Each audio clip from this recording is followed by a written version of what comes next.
శ్రీ సీతారాముల కళ్యాణం కథ. ప్రాచీన కాలంలో మిథిలా నగరాన్ని రాజా జనకుడు పాలిస్తున్నాడు. అతడు ఓ సద్గుణశీలి, ధర్మపరుడు.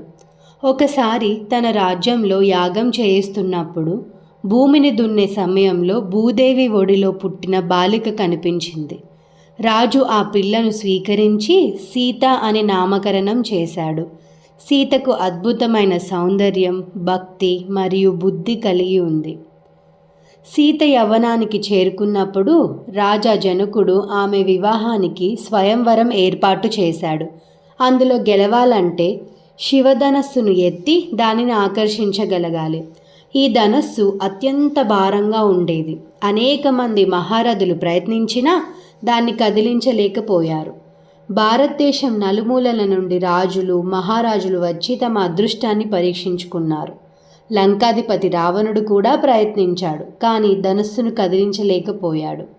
అప్పుడు మహర్షి విశ్వామిత్రుడు అయోధ్య యువరాజు శ్రీరాముడికి అవకాశం ఇచ్చాడు. రాముడు ముందుకు వచ్చి సహజంగా శివధనస్సును ఎత్తి దానిని శబ్దంతో విరిచివేశాడు. వెంటనే దేవతలు, ఋషులు సంతోషంతో కీర్తనలు పాడారు. రాజా జనకుడు ఆనంద బాష్పాలతో సీతను రామునికి వరంగా ఇచ్చాడు. ఈ శుభవార్తను తెలియజేయడానికి అయోధ్యకు సందేశం పంపారు.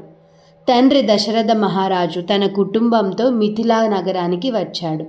ఆ సందర్భంగా రామ, సీత వివాహంతో పాటు మరికొన్ని వధూవరుల వివాహాలు కూడా జరిగాయి. లక్ష్మణుడు ఊర్మిళ, భరతుడు మాండవి, శత్రుఘ్నుడు శృతకీర్తి.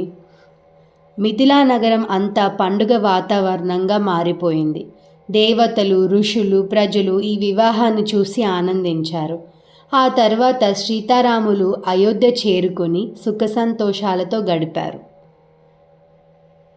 ఈ సంఘటన సీతారాముల కళ్యాణంగా పూజింపబడుతూ ప్రతి ఏటా భక్తులచే ఘనంగా నిర్వహించబడుతుంది.